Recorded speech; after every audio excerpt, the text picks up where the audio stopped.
እግዚአብሔር ጸሎቴን አይሰማም አትበሉ። ምናልባት ተክለ ቁመናውን አይተን ውበቱን አይተን ምላሱን አይተን ከእግዚአብሔር ጋር ጦርነት ውስጥ መግባት አያዋጣም። እግዚአብሔርም የጠየቅነውን ሁሉ ነገር አይሰጠን እንደሚጎዳን ስለሚያውቅ ትዳር ህይወታችንን ሲኦል የሚያደርግ ሰው ቢሆንስ፣ ለኛ የማይሆን ሰው ቢሆንስ። አሁን በተለይ ሴቶች በጣም የሚረቱት በምላስ እንደሆነ ስለማቅ እንደዚህ አይነት ሰዎች አሉ። በነገራችን ላይ ከሰው በላይ አድርገኝ፣ እኔን ከሰው በላይ አድርገኝ፣ ሀብታም አድርገኝ፣ በፈጣሪ ችሎታ ሳይሆን በራሱ ብቃት ያመጣው እየመሰለው ነው። ይሄ ትክክል አይደለም። ያን ሂደት ከጨርሱ በኋላ አንድ ማፈነዳው ታላቅ ሚስጥር አለ። መረጃዎቹን ጠቅላላ ይዣለሁ።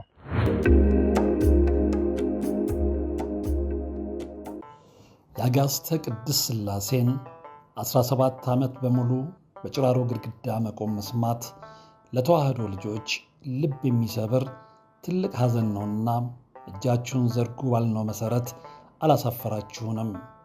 ፈጣን ምላሻችሁ የቅድስት ሥላሴን ቤት እንድንሠራ ያሰብነውን እንድንፈጽም ኃይልና ብርታት ሆኖን ይኸው መሠረቱን ጀምረናል። የረዳችሁንን ሁሉ እያመሰገን አትርሱን ያሉ አባቶችን ምርቃት አስቀድመን ጅምሩ ከፍጻሜ እንዲደርስ አሁንም አብራችሁን ሆኑ ስንል እንማጸናለን። አብረን እንደጀመርነው አብረን እንጨርሰዋለን። ድጋፋችሁ አይለየን። በድጋሚ በአባቶች ስም እናመሰግናለን። የአጋዕዝተ ቅድስት ሥላሴ ቤተ ክርስቲያን አሰሪ ኮሚቴ።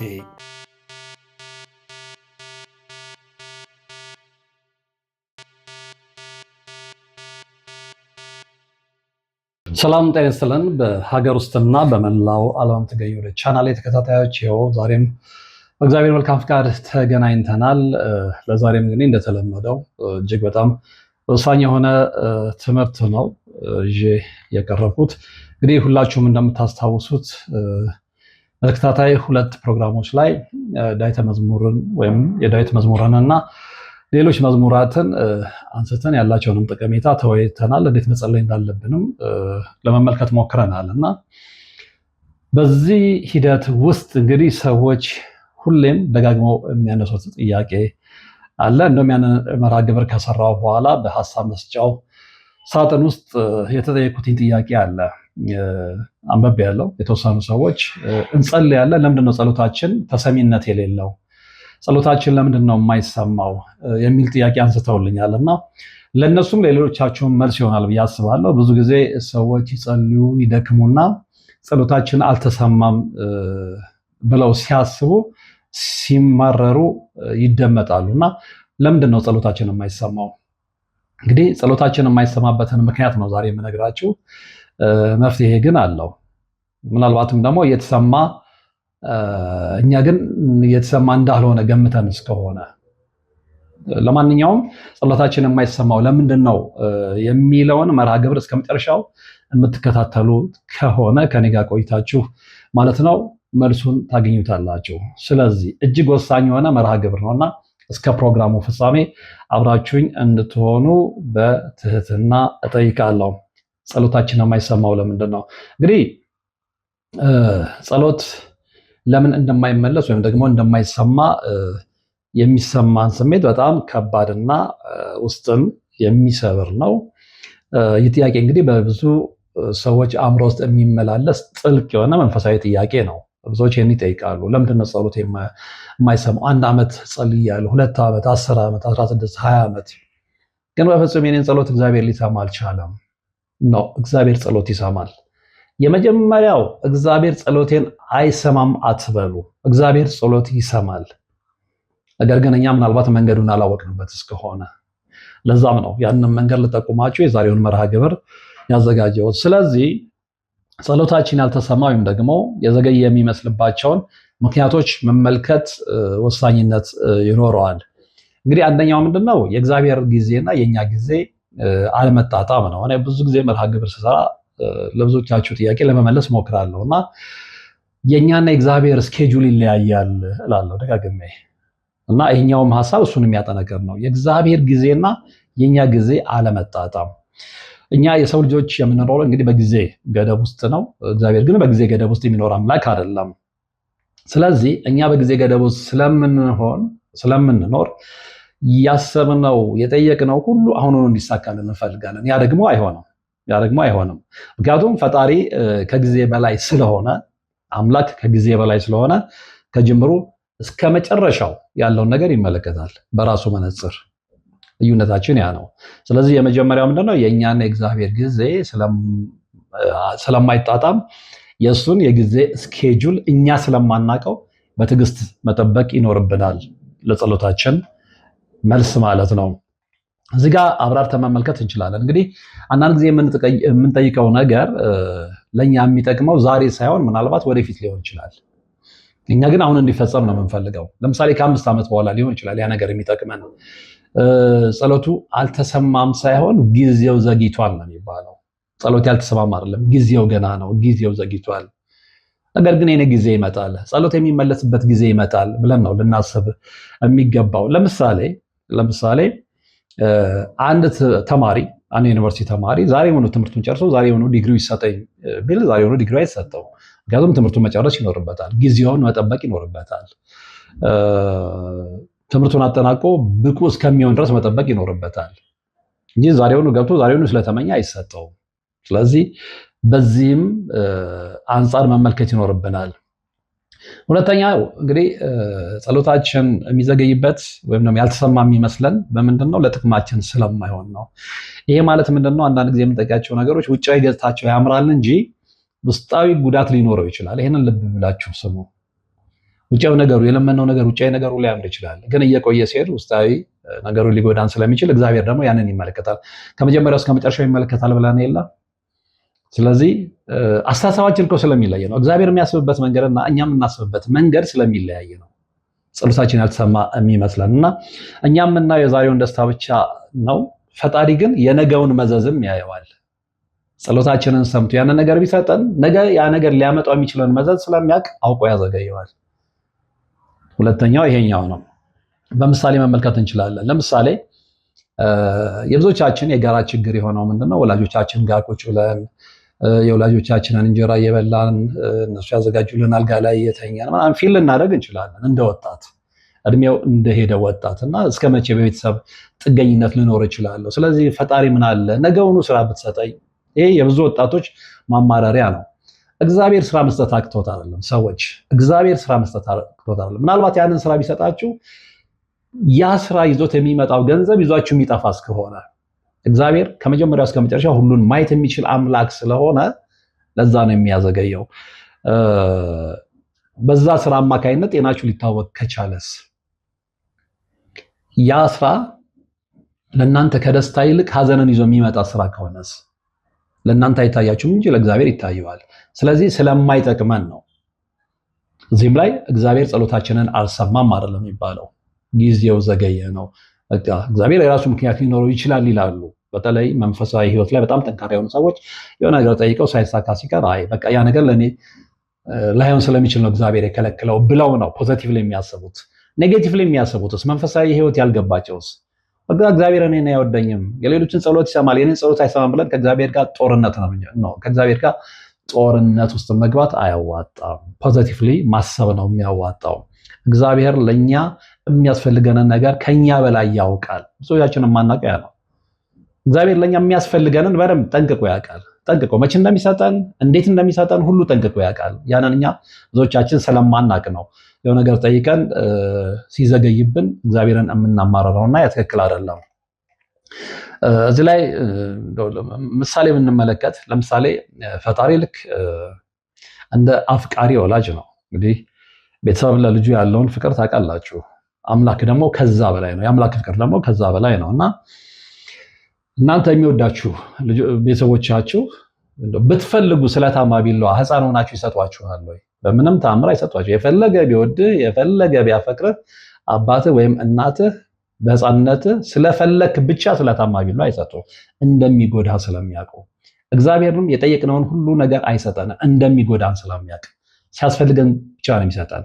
ስለዚህ ይሄ ልጅ ግን አድጎ በሕፃንነቱ ቢላዋ የተከለከለው ልጅ ይጎዳሃል ተብሎ ስለታማ ቢላዋ የተከለከለው ልጅ አድጎ ለአቅመ አዳም ደርሶ ብዙ ነገሮችን ማመዛዘን ሲችል ቢጠይቅ በቀላሉ ይሰጠዋል። ምክንያቱም ራሱን እንደማይጎዳ ስለማይታወቅ ጊዜው ስለደረሰ፣ ጊዜው የዛን ጊዜ ስለሆነ ያኔ በልጅነቱ እንደጠየቀው ስለሚወደድ ብቻ ቢሰጠው ያ ልጅ ወይ ራሱን ይቆርጣል ወይ ራሱን ያጠፋል። ስለዚህ እግዚአብሔር በዚህም መነጽር ይመለከታል። በወቅቱ የሚያስፈልገን ነገር ብቻ ነው የሚሰጠን እና ይህንን ማወቅ አለብን። አንዳንድ ጊዜ ይሄ በተለይ ሴቶች ላይ የሚስተዋል እውነት ነው። ይህንን የተለየ ሰው ካላገባው ብለው ይጠይቃሉ እና አጥብቀው ይጸልያሉ። በቃ በህልማቸው የሚመጣው እሱ ነው። ሲሄዱ፣ ሲራመዱ፣ ሲተኙ፣ ሲበሉ፣ ሲጠጡ የሚታያቸው ያ ሰው ነው። ነገር ግን ያንን ሰው ማየት አይችሉም። መማረር ይጀምራሉ። በቃ እግዚአብሔር ዶሜኔን ፍላጎት አይሟላልኝም፣ ጸሎቴን አይሰማም ነው አይደለም።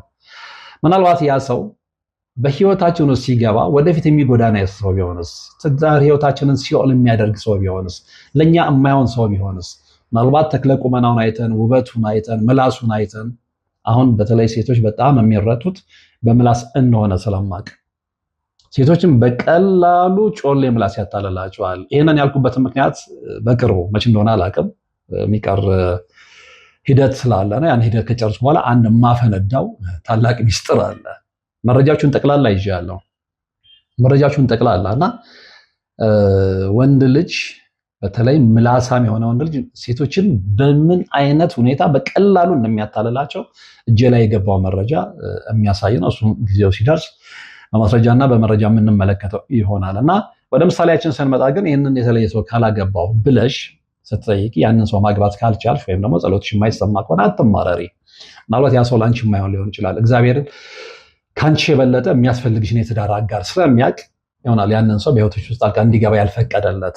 ስለዚህ በዚህ ልትደሰች እንጂ ልትማረሪ አይገባም። ሌላው ሶስተኛው እንግዲህ ጸሎታችን የማይሰማበት ወይም ደግሞ ያልሰማ የሚመስለን ለምንድን ነው? የተሳሳተ ዓላማ ይዘን ስለምንነሳ ነው። ሞቲቬሽናችን የተሳሳተ ስለሚሆን ማለት ነው። ጸሎት የምንጸልየው ለምንድን ነው? የጸሎታችን መነሻ ምንድን ነው? ስንጸልይ ምን ብለን ነው የምንጸልየው? ለምንድን ነው ጸሎቱን የፈለግነው የሚለው ጥያቄ ወሳኝ ነው። እንግዲህ ጸሎታችን በቅናት በፉክክር ወይም ደግሞ ለጊዜያዊ ስጋ ደስታ ብቻ አስበነው የምንጸልየው ከሆነ አይደርስም፣ አትጠራጠሩ። ምክንያቱም ፍክክር፣ ቅናት ምናምን የሚለው የእግዚአብሔር ቅዱስ መንፈስ ውስጥ ያለ እውነት አይደለም፣ እዛኛው ዓለም ውስጥ ያለ እውነት ስለሆነ ማለት ነው። እና ስለዚህ መንፈሳዊ ሚዛኑን ይስታል ማለት ነው።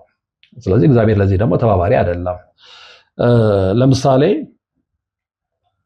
ጎረቤት ካለው ሰው በላይ እንዲኖረኝ ወይም ደግሞ ሌላውን ሰው ዝቅ አድርጌ ለመታየት የምጸልየው ጸሎት በፍጹም የፈጣሪን ደጅ አፍ አያንኳኳም። እንደዚህ አይነት ሰዎች አሉ። በነገራችን ላይ ከሰው በላይ አድርገኝ፣ እኔን ከሰው በላይ አድርገኝ፣ ሀብታም አድርገኝ፣ ጎረቤቶች እንደዚህ አይነት ጸሎት አይሰራም። እግዚአብሔር እንደዚህ አይነት ጸሎት የሚሰማበት ጆሮ የለውም። አትሳሳቱ በምንም ተአምር። እና ሁሌም ይሄ በፉክክር በቅናት ምናምን ላይ ተነሳስቶ የሚጸለይ ጸሎት ተሰሚነት ስለሌለው እንደዚህ አይነት ጸሎት የምትጸልዩ ሰዎች ጸሎቱን ልታቆሙት ይገባል። ጊዜያችሁን ነው በከንቱ የምታቃጥሉት። እና ጸሎት ከንጹህ ልቦናና ከእውነተኛ ፍላጎት ነው መመንጨት ያለበት ለማለት ነው። እንግዲህ ጸሎት ከንጹህ ልቦናና ከትክክለኛ ፍላጎት ሲመነጭም ይዞት የሚነሳው ሐሳብም ወሳኝነት ይኖረዋል። ለምንድን ነው? ለበጎ ዓላማ ነው ወይ ለክፋት ዓላማ ነው ወይ የሚለው መታወቅ ያለበት። ለክፋት ዓላማ ቅድም በመንደርደሪያውም ላይ እንዳልነው አይሰራም። ስለዚህ ማቆም አለብን እና ለምን ፈለግኩት ጸሎትን ብለን ልናስብ ልናሰላስል ይገባል። ለዝና ሰዎችን ለመጉዳት በቅናት ተነሳስተን ከሆነ አይሰራም። ሌላው አራተኛው ምንድነው? በልባችን ውስጥ ያለው ቂምና ጥላቻ ነው ጸሎታችን እንዳይሰማ የሚያደርገው። አራተኛው ነጥብ በልባችን ውስጥ ያለ ቂም እንዲሁም ጥላቻ። በነገራችን ላይ ይህ ነጥብ እጅግ በጣም ወሳኝ የሆነ ነጥብ ነው። እኔ ብዙ ሰዎች አያለው ቅዱስ ቁርባን ይቀበላሉ። ጥሩ ነው ቅዱስ ቁርባን መቀበል፣ የጌታን ስጋና ደም መመገብ ጥሩ ነው። ዘላለማዊ ሕይወትን ያሰጣል አውቃለሁ፣ አምናለሁ። ነገር ግን ወደ ቅዱስ ቁርባን ስንሄድ እንዴት ሆነን ነው የምንሄደው? ጸርተን ነው ወይ? ቂምና ጥላቻችንን ከውስጣችን ፍቀን ነው ወይስ ቂምና ጥላቻችንን ይዘን በቀላችንን ይዘን የበቀል ሰይፋችንን መዘን ነው ወይ የምንሄደው? የበቀል ሰይፋችንን መዘን የምንሄድ ከሆነ ቂምና ጥላቻ ውስጣችን እያለ ስለ ሰው መጥፎ እያወራን ስለ ጎረቤታችን እሱ እያለን እያማን የምንሄድ ከሆነ ዝም ብለን ታጥቦ ጭቃ ነው። ይህንን በደንብ ማወቅ መቻል አለብን። ስለዚህ በደንብ ጸርተን ነው ከላይም ከውስጥም ጸርተን ነው መሄድ መቻል ያለብን እና ምክንያቱም ይሄ የሚሆነው ምንድነው መለኮታዊ ዓለም በፍቅርና በይቅርታ ስለሚመራ ነው። መለኮታዊ ዓለም እንደዛ ነው የሚመራው፣ እንደ ዓለማዊው ዓለም አይደለም። መለኮታዊ ዓለም በጣም ልዩነት አለው። ስለዚህ በመለኮታዊ ዓለም ውስጥ ፍቅርና ይቅርታ ከፍተኛ ስፍራ፣ ከፍተኛ ቦታ፣ ከፍተኛ ደረጃ ስላላቸው ያንን ማወቅ መቻል አለብን። ስለዚህ ይህን ነገር ንደን፣ ይህን ነገር ሽረን፣ ፍቅርና ይቅርታን ትተን የምንወስደው ቅዱስ ቁርባን ነው የዘላለማዊ ሕይወት ዋስትና አይሆናንም። ይህን ማወቅ መቻል አለብን እና እኛ በልባችን ውስጥ ሌላ ሰው ጥላቻን ይዘን ፈጣሪን ይቅር በለን እንዴት ማለት እንችላለን? ስንጸልይ እንኳን ምንድን ነው የምንለው? የበደሉን ይቅር እንደምንለው አይደል የምንለው? ኃጢአታችንን ይቅር በለን የበደሉን ይቅር እንደምንል ነው የምንለው። ሪሊ የበደሉን ይቅር እንላለን ወይ ከልባችን? ስለዚህ የሚፈልገው ያንን ነው፣ ምህረትን፣ ይቅርታን፣ ቂምና ጥላቻን ማስወገድን፣ ፍቅርን ነው የሚፈልገው። እንዳልኳችሁ መለኮታዊ ዓለም በዛ ስለሚመራ በይቅርታ በትህትና በፍቅር ስለሚመራ ማለት ነውና ይህንን ማወቅ መቻል አለብን። አራተኛው ነጥብ እሱ ነው። ለምሳሌ እንግዲህ በቧንቧ ውስጥ ድንጋይ ካለ ውሃው ሊፈስ አይችልም ማለት ነው። ቧንቧ ውስጥ ድንጋይ ካለ ይዘጋዋል፣ በምንም ታምር ሊሄድ አይችልም። እና ቂም እንግዲህ የጸሎትን መንገድ የሚዘጋው እንደዛ ነው። ልባችን ላይ የሚዘጋ ድንጋዩን የሚያክል ቋጥኙን የሚያክል ቂም አስቀምጠን በዛ በኩል ይቅርታውን ምንድነው የጸሎታችንን እለፍ ብንለው እንዴት ነው ሊያልፍ የሚችለው? ቂሙ ድንጋይ ሆኖ ዘግቶታል። ስለዚህ መጀመሪያ ድንጋዩን ማስወገድ አለብን።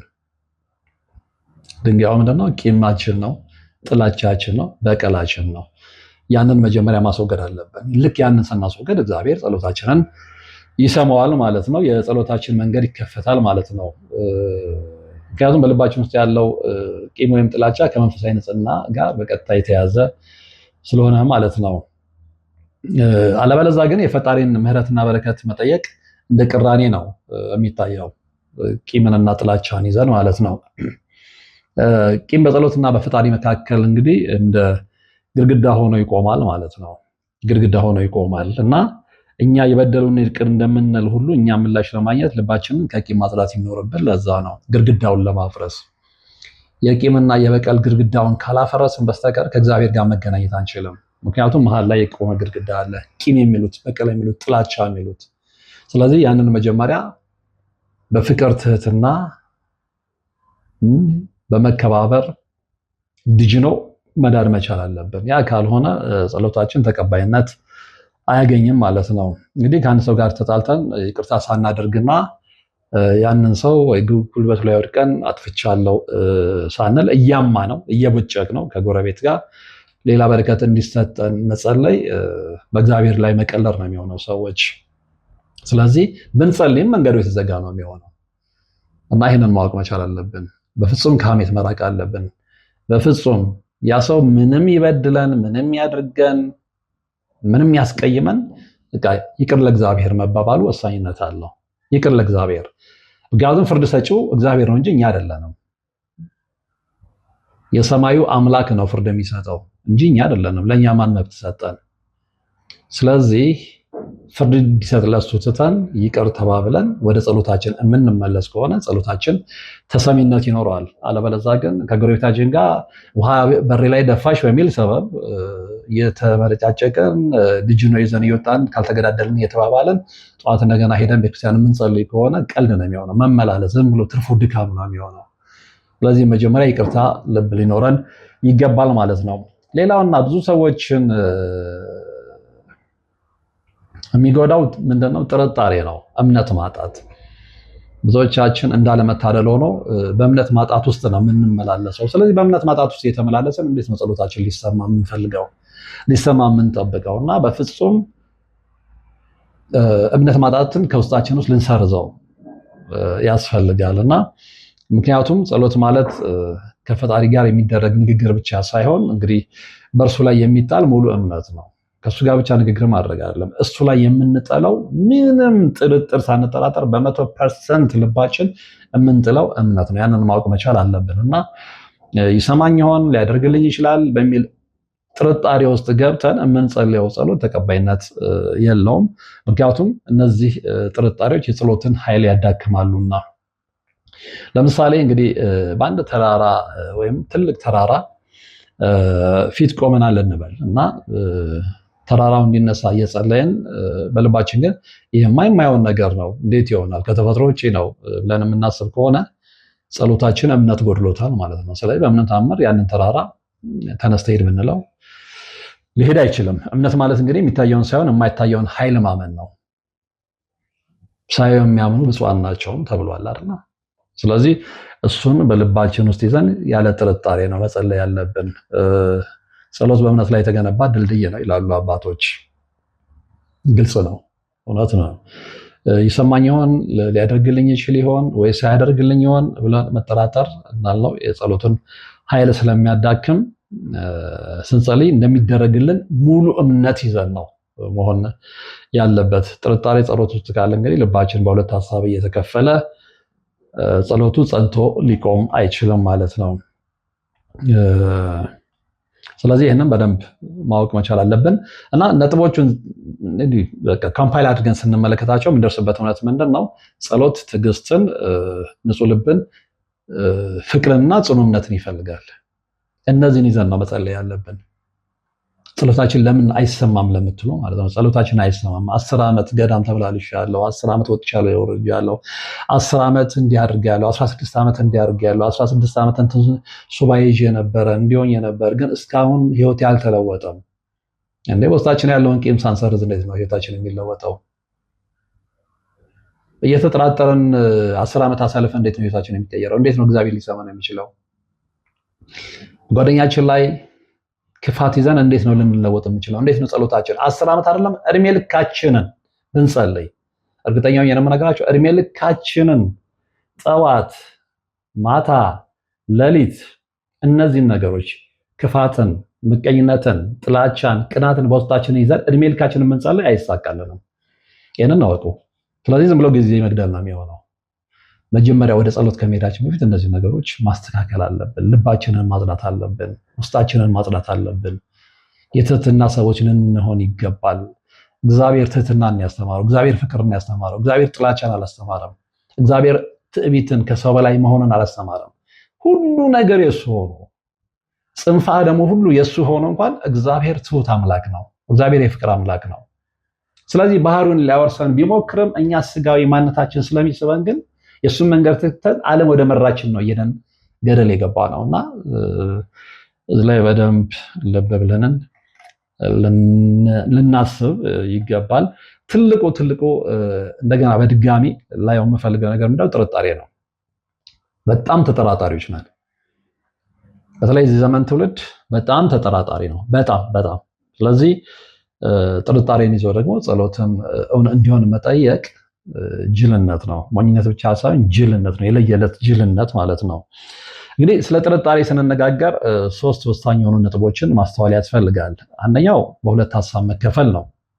እንግዲህ ጥርጣሬ ማለት አእምሯችን በሁለት ተቃራኒ ሀሳቦች መካከል ሲከፈል ማለት ነው እና በአንድ በኩል ፈጣሪ ይሰማኛል ብለን እንጸልያለን፣ በሌላ በኩል ደግሞ ሊሆን አይችልም ብለን እንጠራጠራለን። እንደዚህ ሆኖ መጸለይ ትክክል አይደለም። ስለዚህ ለእኔ ይደረግልኛል የሚል ፍርሃት በውስጣችን ያድራል። ይህ መከፋፈል እንግዲህ የጸሎቱን ኃይል ያዳክመዋል ማለት ነው እና መጽሐፉ እንግዲህ ምንድን ነው የሚለው? መጽሐፍ ቅዱስ ላይ እንዲህ የሚል ወሳኝ ሀሳብ አለ። በሁለት ሀሳብ የሚወላውል ሰው በመንገዱ ሁሉ የሚጸና አይደለም። ግልጽ ነው። መጽሐፉ ጨርሶታል እና በፍጹም በሁለት ሀሳብ ውስጥ ሆነን ልንጸልይ አይገባም ነው። በሁለት ሀሳብ ውስጥ ሆነን የምንጸልይ ከሆነ ጸሎታችን አይሰማም ማለት ነው። ጸሎታችን ለምን አይሰማም ብላችሁ ለምትጠይቁ ሰዎች ይሄኛው በደንብ መልስ ይሆናችኋል። በሁለት ሀሳብ ውስጥ ሆኖ መጸለይ። ሁለተኛው እንግዲህ በፈጣሪ ችሎታ ሳይሆን በራስ ብቃት ላይ ማተኮር ነው። አሁን ይሄ የብዙ ሰው ችግር ነው። አሁን አንዳንዱ ሰው ዝናውን ያገኘው፣ ጸጋውን ያገኘው፣ የሰውን ብዛት ያገኘው፣ አጨብጫቢውን ያገኘው፣ የሚከተሉን ሰዎች ያገኘው፣ የሚነግራቸው የሚያስተምራቸውን ሰዎች ቀልብ ይሳበለት፣ ጆሮ ይሳበለት፣ አድናቆት ያመጣለት፣ ጭብጨባ ያጎረፈለት በፈጣሪ ችሎታ ሳይሆን በራሱ ብቃት ያመጣው እየመሰለው ነው። ይሄ ትክክል አይደለም። ማንም ሰው በራሱ ብቃት ምንም ነገር ማድረግ አይችልም ፈጣሪን ካልያዘ። ይህንን ማወቅ መቻል አለብን እና ብዙ ጊዜ እንግዲህ የምንጠራጠረው ምንድነው? እኔ ጸሎቴ እንዲሰማ ምን አደረግኩ? ጻድቅ አይደለሁም ብለን እንጃጃለን፣ ያው መንፈሱም ይወሰውሰናል። ነገር ግን ጸሎት የሚመለሰው በፈጣሪ ቸርነት እንጂ በእኛ ብቃት አይደለም። እኛ በየትኛው ስራችን 24 ሰዓት ሙሉ ኃጢአት ስንሰራ እየዋልና እያደርን በዛ ብቃታችን ነገሮችን እንቀይራለን ማለት ጅልነት ስለሆነ ሁሌም ማሰብ አለብን የፈጣሪን ችሎታ ላይ ነው። ስለዚህ በራሳችን ላይ ስናተኩር ጥንካሬ ይመጣል። ፈጣሪ ቸርነት ላይ ስናተኩር ግን እምነት ይበቅላል። ይህንን በደንብ ማወቅ መቻል አለብን። ሌላው የምልክት ፈላጊነት ነው። እንግዲህ አሁኑኑ ካልተደረገ አልተሰማሁም ብሎ ማሰብ፣ አሁኑኑ ካልተቀደም ምሳሌ እንደተመለከት ነው ማለት ነውና እንዲህ ብሎ የማሰብ ጥርጣሬ እንግዲህ የጥርጣሬ መገለጫ ነው። እምነት ማለት ግን ያልታየውን ነገር እንደተደረገ አድርጎ መቀበል ነው። የመቀበል አቅምም ነው። ለዛ መታደል ይጠይቃል። በትክክል በመንፈሳዊ ኃይል መሞላትም ያስፈልጋል። ስለ ቅዱስ መንፈስ ባህሪ ማወቅ ይፈልጋል። ያንን የማናውቅ ከሆነ ግን ሁሌም እዛ ውስጥ ነው የምንቦራጨቀው። ለምንድነው አሁን የጠየኩት አሁን ያልተመለሰው? ለምንድነው እገሌ ሀብታም ሆኖ እኔ ሀብታም ያልሆንኩት? ከሱ በላይ ጸልያለሁ፣ ከሱ በላይ እንትን እላለሁ። እሱ ጋር ያለውን ልቡን በምን ታውቀዋለህ? እኔ አሁን አንዳንድ ሰዎች ሲፎካገሩ ይገርመኛል። እኔ አሁን ሌት ከቀን ቤተክርስቲያን እመላለሳለሁ፣ ጠዋት እነሳለሁ፣ ኪዳን አደርሳለሁ፣ እንዲያደርጋለሁ፣ ፈጣሪ አይሰማኝም፣ ሁሌ በድህነት። ያው ሁሌ የኛ መለኪያ ቁሳዊ ሀብት ስለሆነ ማለት ነው። ከኔ በላይ ግን እንትና ይኖራሉ፣ አንድ ቀን ቤተክርስቲያን ሄደው አያውቁም፣ ሮብና ዓርብን አይጾሙም፣ ገለመሌ ምናምን። እነሱ ውስጥ ያለውን ልብ ካንተ የበለጠ ፈጣሪ ያውቀዋል።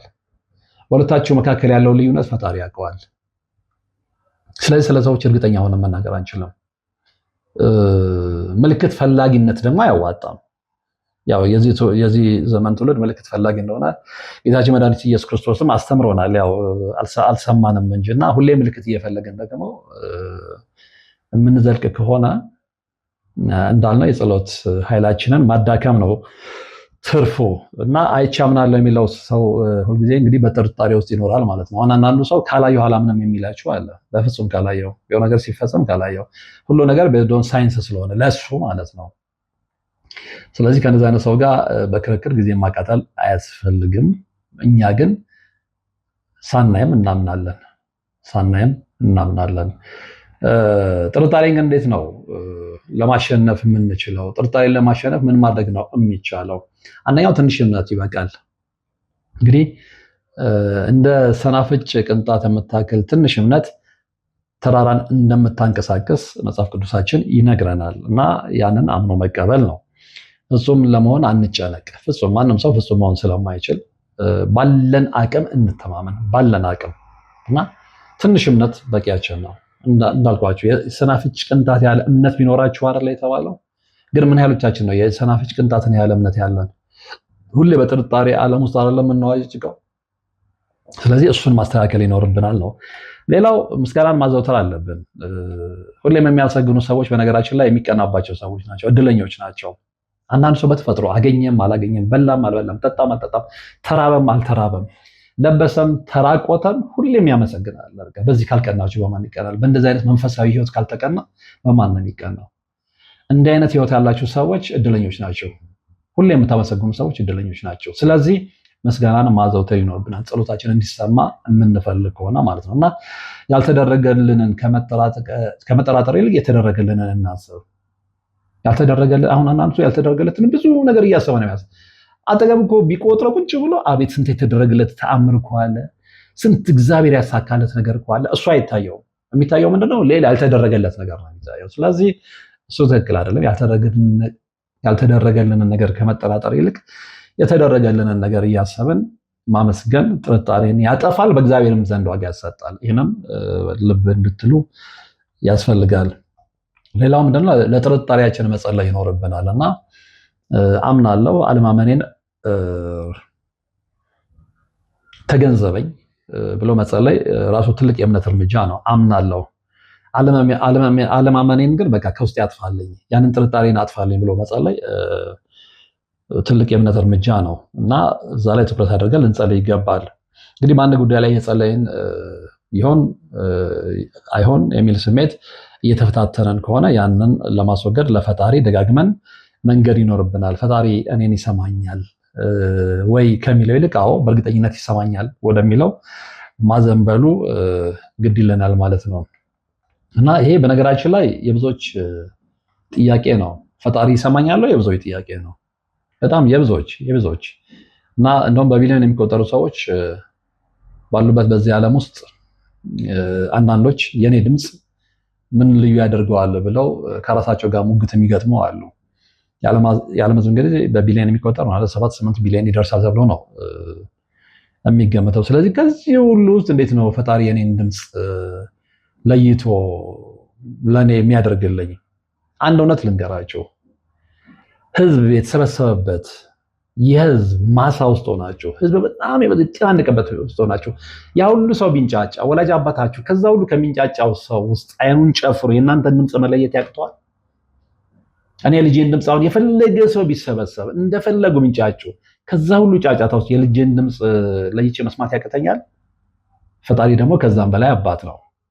ስለዚህ እንዴት ነው ወላጅ አባታችን ያንን ድምፅ ከብዙ ሰዎች መካከል ወላጅ አባታችን የኛን ድምፅ መለየት ችሎ የፈጠረን አምላክ ከዓለም ውስጥ የኛን ድምፅ እንዴት ነው ለይቶ መስማት የሚያቅተው? ስለዚህ ይችላል፣ አምላክ ይችላል። እና እንደዚህ አይነት እሳቤ ያለን ሰዎች ያንን እሳቤያችንን ልንቀይር ይገባል። በቢሊየን አይደለም ትሪሊየን ሰዎች ዓለም ላይ ቢኖሩ ከትሪሊየን ሰዎች መካከል አምላክ የወርቅ አፈራውን ድምፅ በደንብ ለይቶ ያውቀዋል። አልጠራጠርም። እና ጥርጣሬያችንን ልናስወግድ ይገባል ነውና መንፈሳዊ ምላሽ ላይ ስንመጣም ደግሞ በእርግጠኝነት ይሰማሃል የሚለው ነው ሚዛን የሚደፋው። እንግዲህ ይህንን ለማመን የሚረዱን ደግሞ የተወሰኑ ነጥቦች አሉ። እነሱንም ላካፍላችሁ። አንደኛው የፈጣሪን ባህሪ አድማጭ መሆኑን መገንዘብ ነው። የፈጣሪ ባህሪ በባህሪው አድማጭ መሆኑ ነው። እንግዲህ ፈጣሪን ብዙ ሰዎች እንደ ሩቅ ንጉስ ነው የሚመለከቱት። ነገር ግን በፍጹም ፈጣሪን ሁሌም እንደ ሩቅ ንጉስ ሳይሆን እንደ ቅርብ አጠገባችን እንዳለ አባት ማሰብ ነው የሚኖርብን፣ የሚገባንም እንደዛ ነው። እና አባት የልጆቹን ድምፅ ቅድም እንደነገርኳቸው የማወቅ ችሎታ እያለው ፈጣሪ የኔን ድምፅ ለይቶ የማያውቅበት ችሎታ አይኖረውም፣ እንደውም የእሱ ስለሚበልጥ ማለት ነው። እና እሱን ማሰብ ነው። ሌላው እንግዲህ ጸሎት የግል ንግግር እንጂ የቡድን መዝሙር እንዳልሆነ መረዳት ነው። ጸሎት የግል ንግግር ነው እና ፈጣሪ የሚሰማው የቃላትን ብዛት አይደለም። ፈጣሪ የሚሰማው የድምፅህን ጥራት አይደለም። ፈጣሪ የሚሰማው የልብህን ትርታ ነው። ልብህ ለሱ ምን ያህል ቅርብ ነው? ልብሽ ለሱ ምን ያህል ቅርብ ነው? ብዙ ሰዎች በድምፃቸው ጥራት፣ በአንደበታቸው ርቱነት፣ በቃላታቸው ብዛት የሚደመጡ ይመስላቸዋል። ነው አይደለም። እግዚአብሔር ቀድሞ የሚመለከተው የልባችንን ትርታ ነው። ከልባችን ነው ወይ? ስለዚህ እያንዳንዱ የምናደርገው ነገር ከልባችን ሊሆን ይገባል። መናገር ባንችል እንኳን እንባችን ወይም ደግሞ ውስጣችን ያለው ጭንቀት ራሱ ትልቅ ጸሎት ሆኖ ነው የሚሰማው እና ያንን ማወቅ መቻል አለብን። እንደውም አንድ አባባል አለ፣ ያልተናገርከውን የሚሰማ አምላክ ይባላል። ያልተናገርከውን የሚሰማ አምላክ፣ ያልነገርነውን ግን የልባችንን ትርታ ሰምቶ የሚገነዘበን የሚያዳምጠን አምላክ አለን። ለስሙ አጠራር ምስጋና ይግባው እና ይህንን ነው ማሰብ ያለብን። ሌላው እንግዲህ አልሰማኝ የሚለው ስሜት ከምንድን ነው የሚመነጨው የሚለውንም መርምሮ መመልከቱ ወሳኝነት ይኖረዋል እና ፈጣሪ ይሰማሃል፣ ነገር ግን እኛ አልሰማንም ብለን እንድናስብ የሚያደርጉን ነገሮች አሉ። ፈጣሪ እየሰማንም ማለት ነው እና እንግዲህ እኛ በሩ እንዲከፈት እንጸልያለን፣ እሱ ግን በመስኮት የተሻለ ብርሃን ይሰጠናል። ምን ያህሎቻችን ነው ይህንን የምንረዳው? ዝምታው ራሱ አንዳንድ ጊዜ መልስ የሚሆንበትም ጊዜም አለ። ዝምታው መልስ የሚሆንበት ጊዜ ግን ዝምታው አልሰማሁም ማለት አይደለም። አንዳንድ ጊዜ ዝምታ እንድንበረታ ወይም ደግሞ እንድንታገስ የሚሰጥ የዝግጅት ጊዜ ቢሆንስ? እሱንም አብረን መመልከት ይኖርብናል። የአንዳንዶች ስህተት ደግሞ ምንድነው? እኔ ኃጢአተኛ ነኝ፣ እኔ ደካማ ነኝ፣ ስለዚህ እንዴት ይሰማኛል የሚለው ሀሳብ የጥርጣሬያቸው ምንጭ ነው እና ነገር ግን ፈጣሪ እንግዲህ የሚሰማው ወይም የሚሰማን ብቁ ስለሆነን ሳይሆን የእርሱ ስለሆነን ብቻ ነው። እኛ ብቃት ስላለን በራሳችን ኃይል የሆነ ነገር ስላደረገን ነው አይደለም። የእርሱ ስለሆነን ነው፣ እሱ የፈጠረን ስለሆነ ነው የሚሰማን እና እንግዲህ ሌላው ቀርቶ በምድራዊ ህይወታችን እንኳን ዶክተራችን ጋር ሄደን ዶክተራችን ህመማችንን እንደሚሰማ ሁሉ ፈጣሪ ደግሞ የተሰበረና የተቸገረ ልባችንን የማያዳምጥበት ምንም ምክንያት የለም እና በዚህ ልክም ልናስብ ይገባል። አጠገብ ያለ ዶክተር የሚያዳምጥህን ያህል የፈጠረ አምላክ እንዴት ነው የማያዳምጥህና እንዴት ነው የማያዳምጥሽና እነዚህንም ነገሮች ማሰብ አለብን። ዞሮ ዞሮ እንግዲህ እስካሁን ያብራሩላችሁ ነጥቦች በተለይ ጸሎታችን ለምን አይሰማም ብላችሁ ሁሌ ለምታማረሩ ሰዎች መልስ ይሆናል ብዬ አስባለሁ። ስለዚህ ጸሎታችን የማይሰማበትን ምክንያት ነግሬያችኋለሁ። እነዛን ነገሮች ወደ ተግባር አምጥቶ እዚህ ላይ የተጠቀሱትን ማድረግ የለብን ነገሮች ትተን ማድረግ ያለብን ነገሮች አድርገን ወደ ፈጣሪ ብንቀርብ አትጠራጠሩ፣ ጸሎታችን ይሰማል። ምክንያቱም እግዚአብሔር ቅድምም እንዳልኩት ሳንነገረው የሚያዳምጥ አምላክ የሚያዳምጥ አባት ስለሆነ ማለት ነው። እንግዲህ ዛሬው መርሃ ግብር ይሄ ነበረ። እርግጠኛ ነኝ እንደተጠቀማችሁበት። በቀጣይም እንዲህ አይነት አስተማሪ መርሃ ግብር ይዤ ለመቅረብ እሞክራለሁ። እስከዛው ግን ለቻናሉ አዲስ ሆናችሁ ሰብስክራይብ አድርጉ። ሁላችሁም ደግሞ ምንጊዜም ፕሮግራም ስትጀምሩ ሰብስክራይብ አድርጋችሁ እንድትጀምሩ ማስታወስ እፈልጋለሁ። በድጋሚ በሌላ ፕሮግራም እስከምንገናኝ ሰላም። የአጋዕዝተ ቅድስት ሥላሴን 17 ዓመት በሙሉ በጭራሮ ግድግዳ መቆም መስማት ለተዋህዶ ልጆች ልብ የሚሰብር ትልቅ ሐዘን ነውና እጃችሁን ዘርጉ ባልነው መሠረት አላሳፈራችሁንም። ፈጣን ምላሻችሁ የቅድስት ሥላሴን ቤት እንድንሠራ ያሰብነውን እንድንፈጽም ኃይልና ብርታት ሆኖን ይኸው መሠረቱን ጀምረናል። የረዳችሁንን ሁሉ እያመሰገን አትርሱን ያሉ አባቶችን ምርቃት አስቀድመን ጅምሩ ከፍጻሜ እንዲደርስ አሁንም አብራችሁን ሆኑ ስንል እንማጸናለን። አብረን እንደጀመርነው አብረን እንጨርሰዋለን። ድጋፋችሁ አይለየን። በድጋሚ በአባቶች ስም እናመሰግናለን። የአጋዕዝተ ቅድስት ሥላሴ ቤተ ክርስቲያን አሰሪ ኮሚቴ